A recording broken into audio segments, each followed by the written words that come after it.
Mr. Speaker, Mr. President, Madam Chief Justice, Lieutenant Governor, members of the General Assembly, my fellow Hoosiers, it is indeed an honor to once again discuss the state of our great state and the work before us as we all seek to make life better for all Hoosiers. Winston Churchill once said, "A pessimist sees the difficulty in every opportunity. An optimist sees the opportunity in every difficulty." Ladies and gentlemen, you can color me an optimist because there has never been a more opportune time to realize our true potential than right now. Even as we're contending with the challenges of a global pandemic, we're simultaneously strengthening our economy, reskilling our workforce, building up and out our infrastructure, enhancing our quality of life. And now, because we're ready and able, we're revitalizing and connecting our communities all across the state like never before. Tonight, I'll report on what we're doing for our economy, our people, and our communities. When it comes to our strong economy, we've earned it. Sound fiscal management, over time, has become our state's reputation. We've produced 9 straight, honestly balanced budgets since 2005.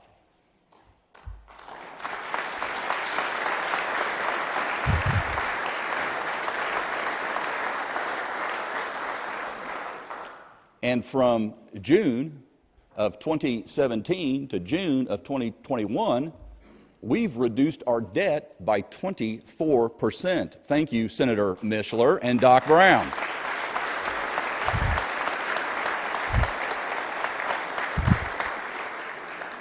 Our discipline has led to record revenue and reserves, and we remain one of 13 states that has received a AAA credit rating from all 3 primary rating agencies. We closed the 2021 fiscal year with $3.9 billion in reserves. So we put an extra $1.1 billion toward our obligation to our teachers' pension fund, and we're sending back $545 million to Hoosier taxpayers in the form of an automatic taxpayer refund.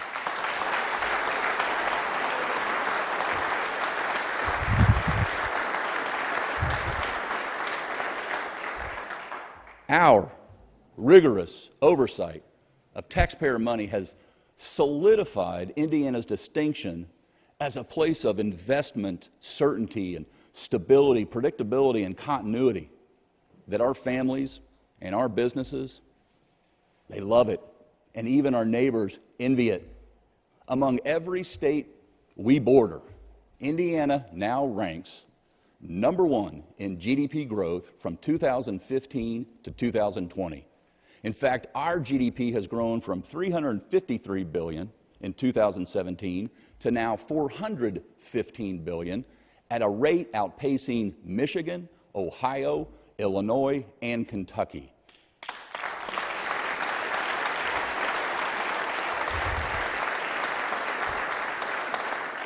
We rank number 1 among those in personal income growth as well from 2015 to 2020. And our unemployment rate, 3%, is our lowest in 21 years and lower than every state we touch. Today, more than 73,000 more Hoosiers are working compared to just before the pandemic hit. 73,000 more. In another measure of our growth and vitality, more people are choosing to live in Indiana. Since 2010, our population has increased by 300,000 people, far eclipsing the rate of any neighboring state.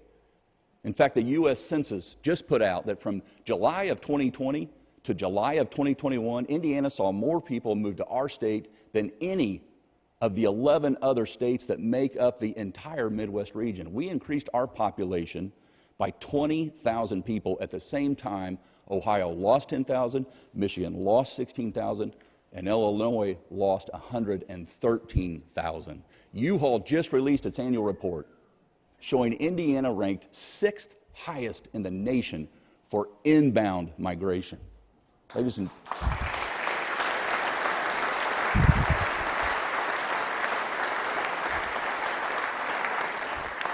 And it's not just individuals who are choosing Indiana. Businesses are too. Our last 4 years have been record-breaking years of investment and job commitments. Last year, the Indiana Economic Development Corporation set all-time records in 3 key categories. $8.7 billion in new capital investment, over $1.8 billion in new payroll, and 31,700 new job commitments with average wages over $28 an hour.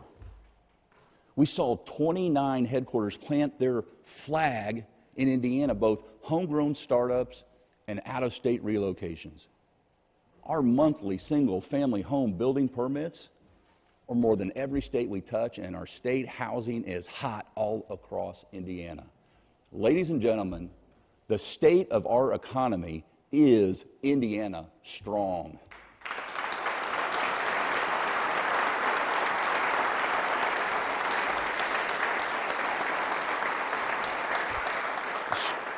Strong like Indiana steel, we're #1 in the country for steel production, part of our rich heritage.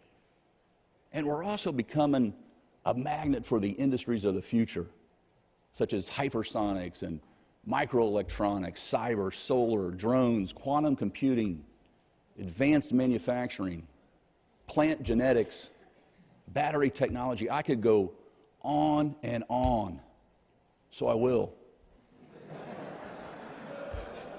For example, we're putting new energy in new energy. More and more solar projects are cropping up all across our state. After I visited Tel Aviv last year, Doral Renewables announced that they were building the largest solar farm in the United States on 13,000 acres in Stark and Pulaski counties. Eventually, it will generate enough electricity to power hundreds of thousands of homes, all by cultivating the sun.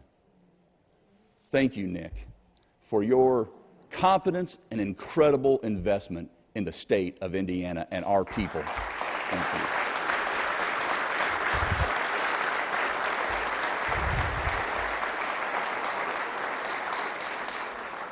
These industries make Indiana the shiny new buckle on what used to be referred to as the old Rust Belt. And to keep this momentum going, we need to revise the Indiana Economic Development Corporation's toolkit to invest in once-in-a-lifetime transformational opportunities, provide greater flexibility within our existing tax credit incentive program, recruit more remote worker jobs. And as the #1 manufacturing state in America per capita, we must eliminate the 30% business personal property tax floor on new equipment to instantly ensure Indiana is even more competitive with surrounding states, encouraging even more further investment, positioning us to become even a more dominant player in the advanced manufacturing age. So herein lies our most pressing challenge, I think. With more than 150,000 current job openings posted and a record number of new jobs coming, we need to ensure all Hoosier students and workers can and ultimately will fill them.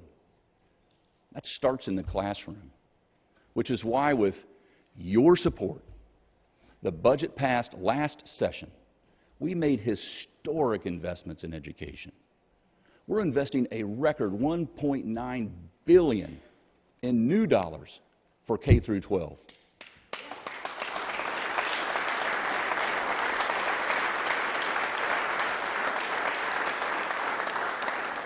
That's over the biennium, and we're increasing the K through 12 tuition support formula by 9%, which is more than $1 billion. That investment is already paying big dividends.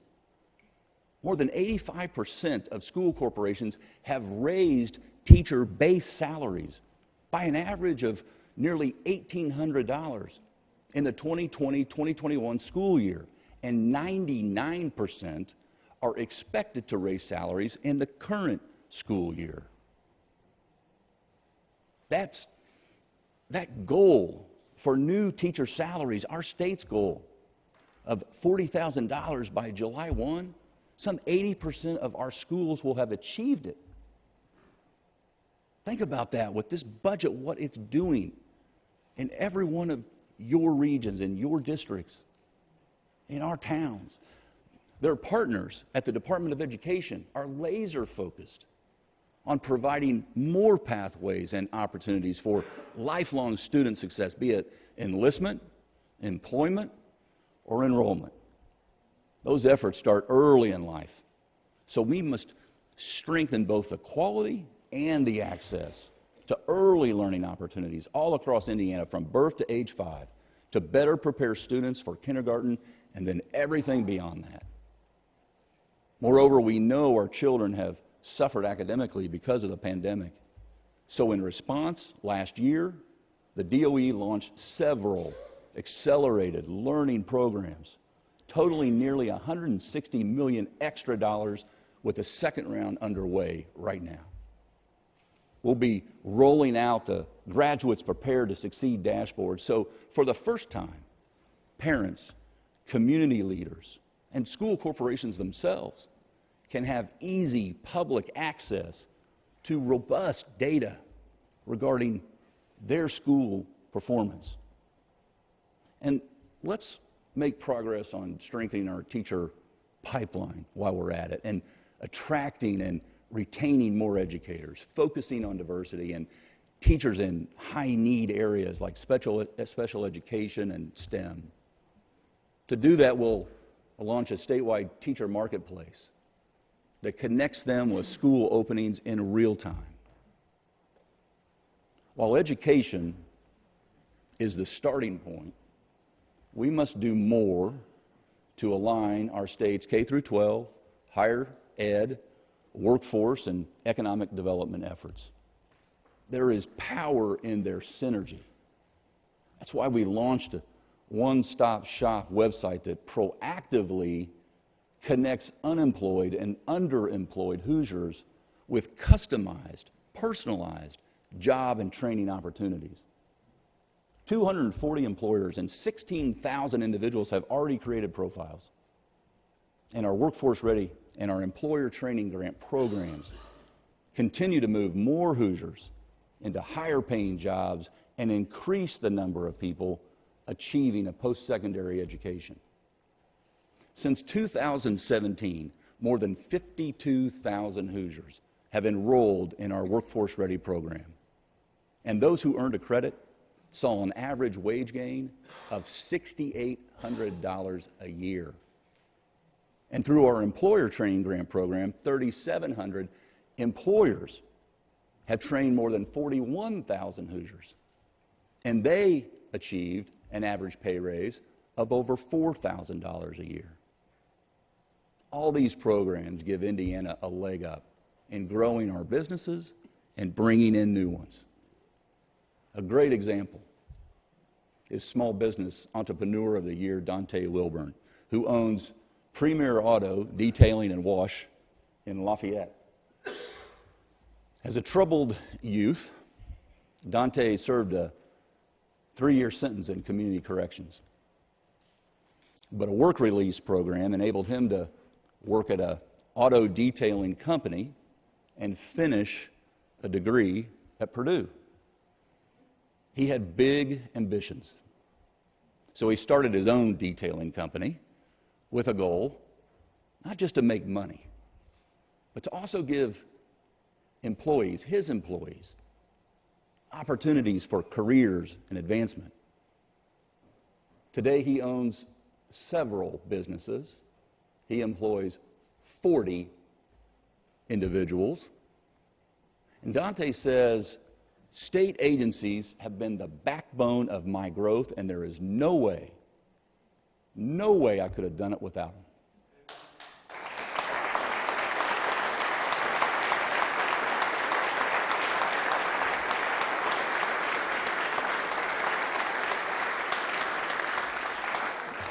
We want more Dante Wilburns and more Hoosiers to have greater opportunities to succeed. Dante, thank you for making a difference, and thank you for joining us tonight.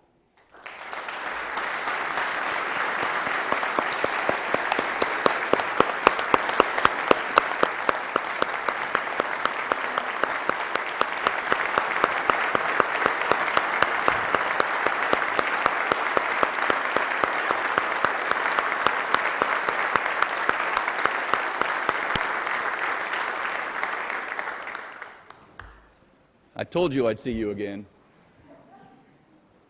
Now, as we strengthen Hoosier talent, we must also strengthen Hoosier health. While we've made progress, for sure, in areas like reducing infant mortality, we still have a lot of work to do to truly be clicking on all cylinders. Here are the facts. Indiana ranks 46th in obesity, 46th in smoking, 40th in childhood immunizations, each of which can lead to life-threatening and costly complications down the road.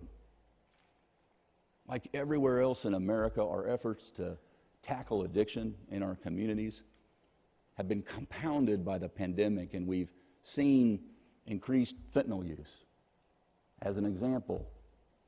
So we must double down to reach more people with substance use disorder and get them into recovery and back to their families and back to work and back to school.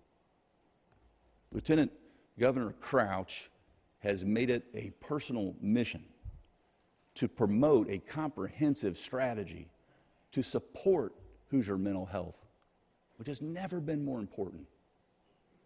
Our strategy includes making investments to grow our mental health workforce with more recruitment, retention, and quality efforts by expanding access to mental health services, rolling out the new federal 988 suicide hotline, and investing more to reduce the stigma of mental health challenges.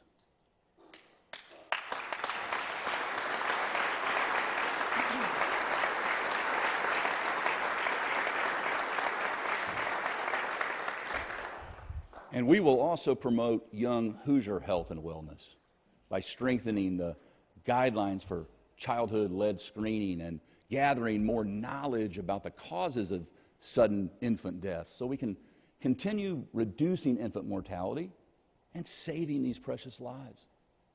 The task of improving Hoosier health couldn't, again, be more important, and the time to do it never more pressing. To realize new results addressing these challenges will require new approaches. That's why the Indiana Public Health Commission will submit a report this summer with recommendations ready for the 2023 budget session so we can modernize and strengthen our state's public health system overall, one person at a time. Even as we put massive renewed efforts into public health, we're maintaining our aggressive pace to build a 21st century infrastructure network that links Hoosiers to each other, the nation, and the world of opportunities before us. We're in the midst of deploying $60 billion over 20 years to expand and enhance the roads and bridges that connect our communities, paid for with cash, not debt financed. We're investing $3.6 billion just this year in road projects throughout our entire state. And we're near completion, 3 years ahead of schedule, on I-69, which will create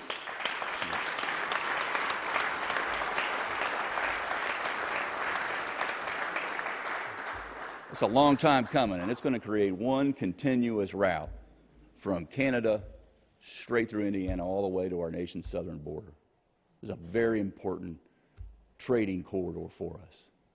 Add to that, through our Community Crossings program, cities, towns, counties, they've resurfaced or reconstructed more than 20,000 lane miles of road and repaired or replaced 119 bridges just in the last 4 years. We're also working with our federal and local partners to fast-track two of the nation's most transformational commuter rail projects. When the South Shore Double Track and the Westlake Corridor are completed, they won't just reduce travel times, they will, but they'll fuel an explosion of new investment and opportunity in Northwest Indiana, the likes we haven't seen in decades.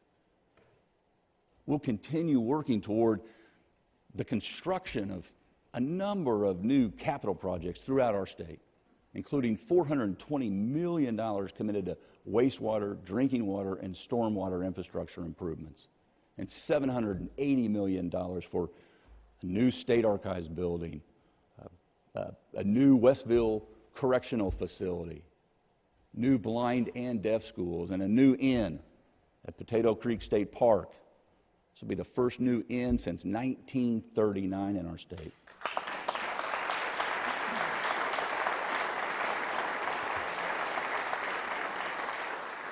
We're also in the middle of the largest expansion of walking, hiking, and biking trails in our state history, investing up to $150 million, helping Hoosiers and our guests see and feel, be part of our natural beauty, linking 112 miles of new, happy trails to our neighborhoods.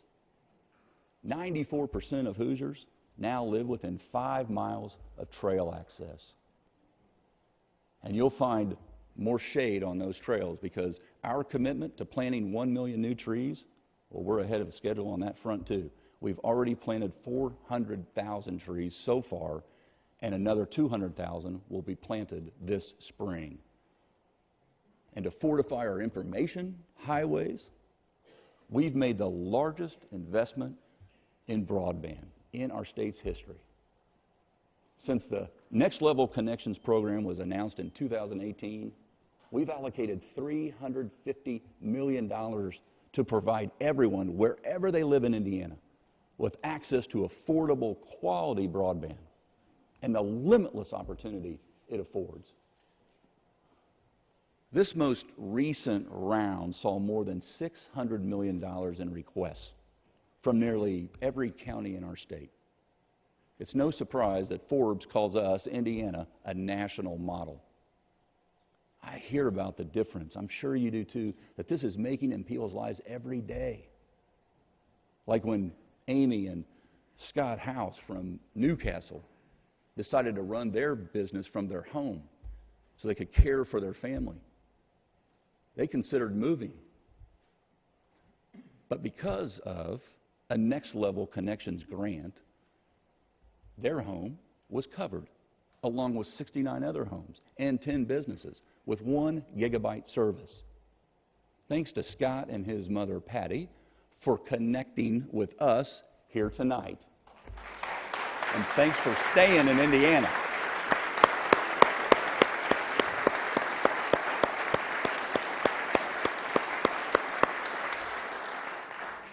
And now we're taking one giant leap toward creating one Indiana. We're a state with incredible urban, rural, and suburban areas, and yet many of our rural areas have struggled to maintain their population. That's why last year I proposed dedicating $500 million to help our communities throughout the entire state accelerate their economic growth, improve quality of life for their residents, and become magnets for talent. To all of you in this room, I salute you for going big and bold. This READY program is the largest investment in Hoosier history, aimed at transforming every region of our state, representing all 92 of our counties. Every region received a portion of that $500 million. But that's just the tip of the iceberg. Local leaders identified nearly 800 projects and $1.5 billion in demand with $15 billion of their own matching funds. That's why we need to come back in 2023 and go big again.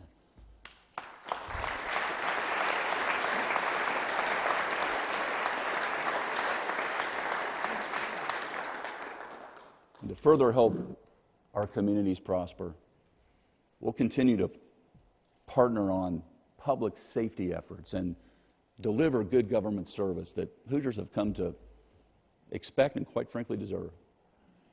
That includes supporting and appropriately funding our law enforcement officers.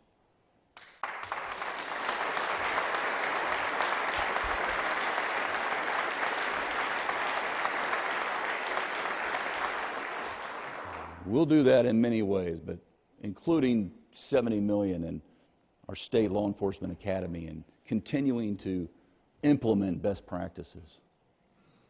To Indiana's law enforcement community, I say, we say, thank you, and we have your back.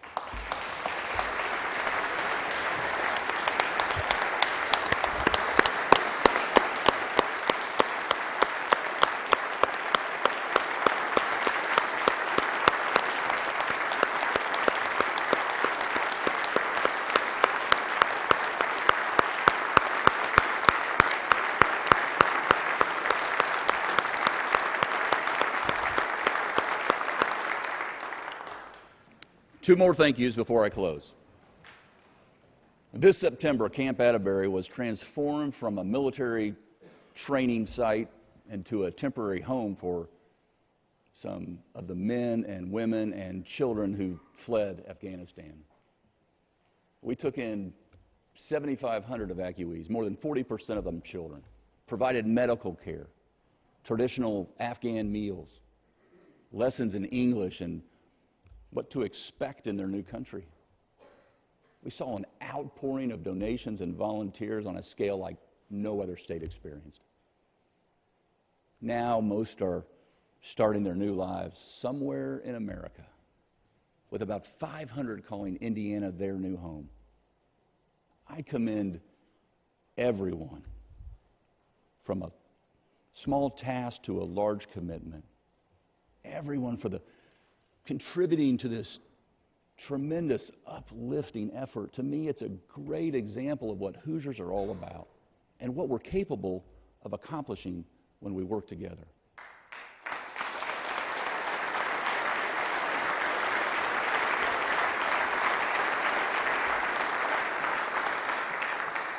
Finally, I couldn't give a state address without giving an update on COVID and the extraordinary personal toll it's had on our families. To date, more than 19,000 Hoosier lives have been lost. More than live in Huntington, Crawfordsville, or Jasper. Hospitals are diverting patients in search of available beds. The number of ICU beds in use is almost at an all-time high, and it's difficult to find one around the state. I want to thank over 3.5 million Hoosiers who are vaccinated and getting boosted.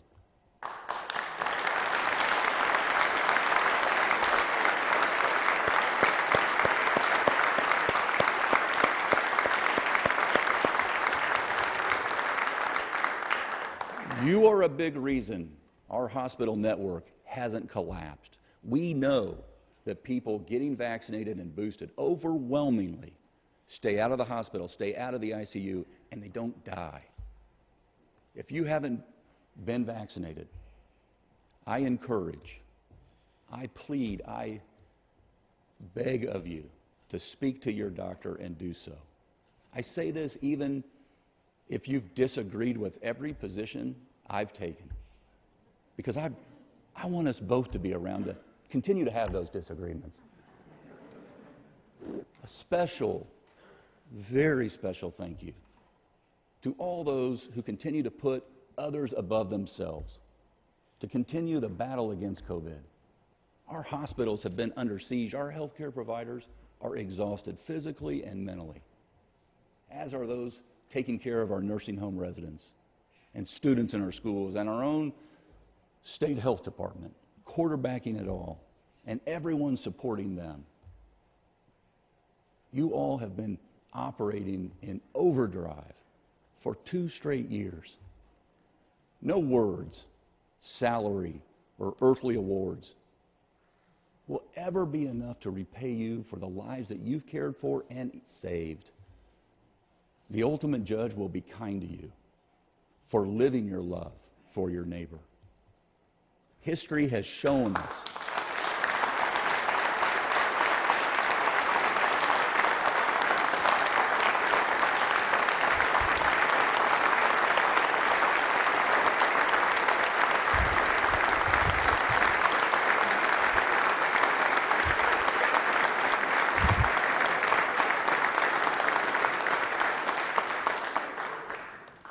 this is an example, and history has shown us time and time again that it is when we're facing the toughest challenges that we can be our best.